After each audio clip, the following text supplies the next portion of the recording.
En cette période de Noël, un grand angle magique, de la magie qui nous vient du Québec. Il s'appelle Alain Choquette. Après avoir impressionné le public canadien et américain, il a décidé de conquérir Paris. Bonsoir Alain Choquette. Bonsoir Estelle. Alors les Français vous découvrent depuis plus d'un an maintenant, mais vous êtes une star chez vous au Québec. Pourquoi avoir décidé de tenter sa chance ici à Paris? C'était de vivre l'aventure française, de vivre la France, de rencontrer une autre culture, des gens qui sont très habitués au théâtre aussi, et de pouvoir s'installer dans un théâtre longtemps. On va bientôt faire notre 300e. Alors, moi, j'aime ça, être dans un lieu comme j'ai fait Las Vegas pendant plusieurs années. Aussi, à Montréal, on a des théâtres où on peut s'installer longtemps. Et Paris me permettait ça. Et surtout de pouvoir voir si la magie opère aussi bien en Europe qu'au Québec, au Canada. Alors vous êtes au Théâtre de la Gaîté Montparnasse, j'ai assisté à la 280e représentation. C'était compliqué de séduire le public français? En fait, vous avez une particularité, vous êtes très cartésien. Et je le dis au début, et j'ai conçu un peu le spectacle en fonction de ça, en fonction de... Et d'ailleurs, on était en bas tantôt, et vous cherchez à comprendre tout le temps. Ah, c'est agaçant. Non, mais vous nous agacez beaucoup. Comment ça fonctionne? Non, mais c'est correct. Mais ça me donne une approche différente. C'est-à-dire que, comme on voit là, sur l'écran, je fais monter des gens sur la scène et je les défie. Je dis, bon, vous êtes capable de comprendre? Allez, on va le prouver. Et là, je fais des numéros où je leur demande de trouver le secret. Et malheureusement, ça n'arrive pas souvent. Et à ce moment-là, je trouve que c'est une façon de briser la glace et de mettre les gens de mon côté et dans mon univers, tout simplement. Est-ce que vous avez subi de plein fouet ce qui s'est passé après les attentats du 13 novembre? Est-ce que vous avez vu que le public a déserté les salles? J'ai vécu Charlie aussi. Et le Bataclan, oui, ça a été... j'étais sur scène quand c'est arrivé. Et oui, on l'a ressenti énormément. Ça recommence à peine à revenir dans les salles présentement. Alors, ça a été une période... J'ai joué devant des petites salles. J'ai pas joué le samedi. C'est arrivé le vendredi. J'ai pas joué le samedi. J'ai joué le dimanche, par contre. Et il y avait à peine un tiers de salle. Mais c'était comme... C'était très particulier parce que j'ai commencé le spectacle différemment. Je me suis assis sur la scène et j'ai parlé aux gens en les remerciant d'être là, puis que pendant 1h30, je vais vous présenter le même show et avec les mêmes blagues et essayer d'oublier ce qui s'est passé pendant 1h30, puis après, on verra. Et ça a été comme ça pendant une semaine, 10 jours, et c'était très, très... je dois dire, j'ai 25 ans de métier et c'est ce que j'ai vécu de plus unique, là. Alors, Drôlement magique, c'est le titre de votre spectacle. Et c'est vrai que vous nous faites vivre pendant 1h30 de la magie, mais aussi de la poésie. On va tout de suite voir un extrait donc, de ce spectacle d'Alain Choquette. Toucher une carte de ton doigt, n'importe laquelle. Vas-y, touche une carte. Juste la toucher. C'est bon, tu la regardes et tu la places au centre de la table.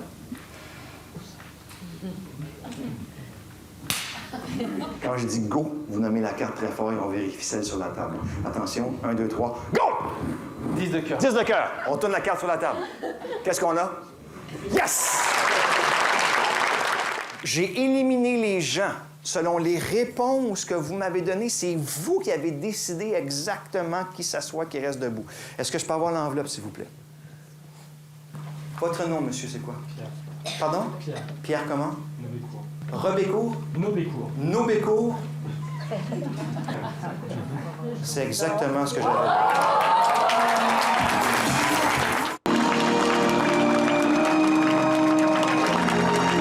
C'est vrai que c'est le dernier numéro, on vient de voir le dernier numéro et c'est vrai qu'on est éberlué, on devient paranoïaque, on se dit que tout le public est votre complice. Ouais. Alors je ne vais pas vous demander comment vous faites, mais en tout cas vous voulez vraiment que le public soit participatif. Alors est-ce qu'il y a un côté mentaliste, comme Mesmer? Est-ce que vous choisissez, vous savez qu'en choisissant telle ou telle personne, ça va encore mieux fonctionner? En fait, c'est l'expérience du métier. Pendant 25 ans, moi, j'ai sollicité des gens, j'ai fait monter des gens sur la scène, j'ai rencontré des gens et on apprend un peu à choisir avec le temps les personnes qui vont nous permettre de pouvoir exploiter au maximum la relation entre le public et moi. Parce que si je fais monter quelqu'un sur la scène qui est trop timide, ça va faire un numéro qui va être un peu plus discret. Tandis que quand j'ai quelqu'un qui est très expressif, et ça, c'est des petits trucs. Hein? Juste avant d'aller choisir les gens, je parle de la musique, je fais applaudir les gens. Puis si quelqu'un est très expressif, ça risque d'être une bonne personne que je vais utiliser. Alors, il y a plein de petits trucs comme ça que j'ai bâtis au fil des ans qui fait que c'est pas juste n'importe qui va monter sur la scène, mais c'est quelqu'un avec qui j'ai le feeling qu'on va se marier pendant quelques temps. Et vous racontez aussi des anecdotes, vous racontez votre vie, c'est très personnel, pourquoi vous avez décidé de vous lancer dans cette carrière de magicien. C'était important qu'il y ait ce lien très intime, finalement, avec le public? Ah, tout à fait, tout à fait. D'ailleurs, ce show-là a été... Quand on me demande combien de temps ça a pris pour l'écrire, mais en fait, ça a pris 25 ans. Parce que c'est un petit peu... J'ai pris des hybrides dans 3-4 de mes spectacles que j'ai montés, et pour en faire un. Et là, je me suis associé avec un auteur, Ludovic Alexandre Vidal, qui a, entre autres, collaboré sur Cat, Sister Act, La Belle et la Bête. Et lui m'a beaucoup aidé à créer un fil rouge et créer un lien d'un numéro à l'autre qui devient un petit peu le côté poétique de ce spectacle-là. Et ce que les gens retiennent beaucoup, c'est qu'on rigole, on participe, on est frustré, vous l'avez vécu? Oui, tout à fait. Et il y a cette petite tendresse aussi, ces petits moments d'émotion qui fait que les gens partent un peu avec la larme à la fin du spectacle. Donc, on essaie de toucher toutes les gammes d'émotions, autant chez les jeunes que chez les parents. C'est un show qui s'adresse à toute la famille. Ben, vous êtes venu avec votre... avec mon fils, qui a quel âge? Impressionné, qui avait 8 ans, effectivement. Enfin, qui a 8 ans, d'ailleurs. Oui, qui a toujours 8 ans. Mais ce qui est vrai, vous avez fait comment dire, vous avez inventé des numéros spectaculaires comme la disparition des 12. Hein, c'est un numéro qui a été acheté par David Copperfield. Ouais. Là, on en est très loin. C'est quand même là, vous jouez avec un simple jeu de cartes. Enfin, simple. On imagine qu'il n'est pas si simple que ça.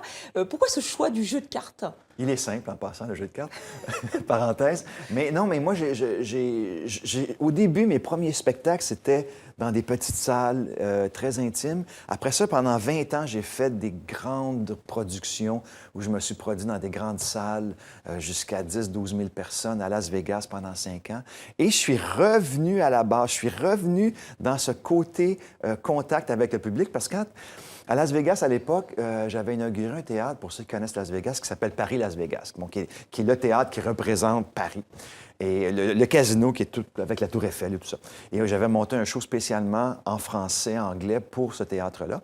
Et on jouait 18 spectacles par semaine. Donc, c'était comme un peu, chaque soir, c'était la cassette qui jouait et ça m'a un peu fatigué, ça, à la longue. J'avais vraiment envie de pouvoir improviser, de pouvoir communiquer et c'est pour ça que ce show-là existe maintenant, celui que je présente ici. Et qu'est-ce qui est le plus important pour un magicien? C'est le côté mentaliste ou le côté dextérité? Parce que quand on vous voit avec vos cartes, c'est juste impressionnant. Vous pourriez être croupier de casino tellement vous savez bien les manier. Pour vous, quel est le secret d'un bon magicien?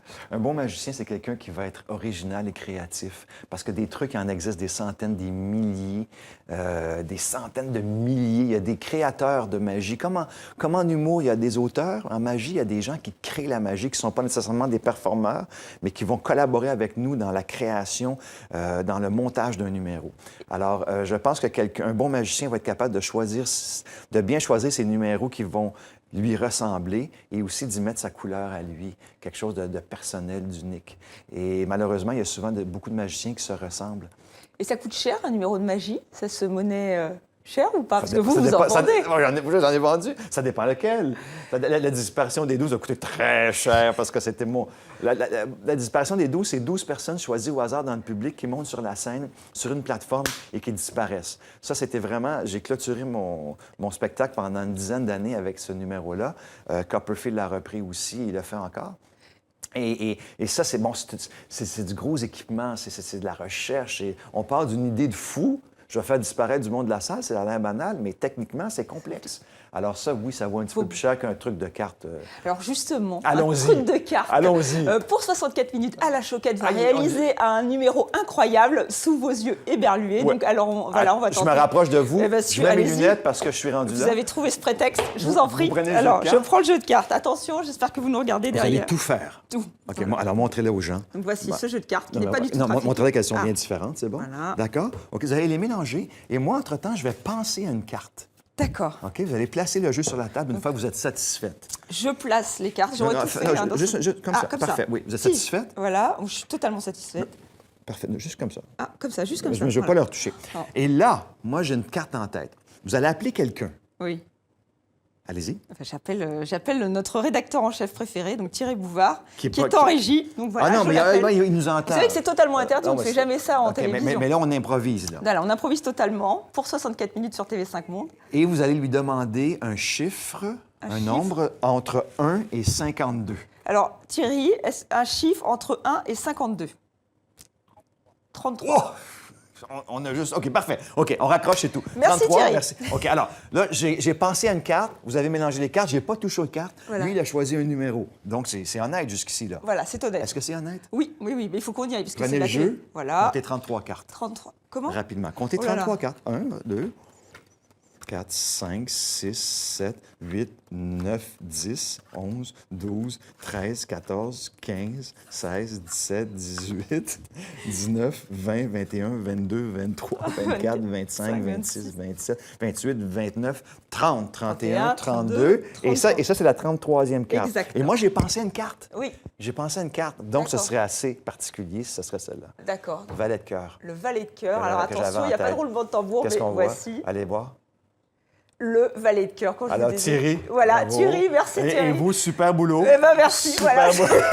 J'aurais fait assistante de magie. Eh ben merci Alain Choquette. Donc voilà, Merci. je pense que vous êtes convaincus des talents de magicien d'Alain Choquette qui nous vient donc du Québec et qui est jusqu'au 2 janvier au Théâtre de la Gaîté Montparnasse à Paris. Merci. Merci Estelle de votre Alain présence. Choquette. Et vous serez en tournée donc en France, en Suisse et en Belgique. On peut avoir toutes les dates sur votre site. Oui, alainchoquette.ca. Exactement. Eh bien, encore merci. Drôlement magique, c'est vraiment magique et c'est aussi très drôle. Donc, je vous invite à découvrir Alain Choquette dans cette tournée et de la culture. Merci encore d'être avec nous pour cette période de Noël.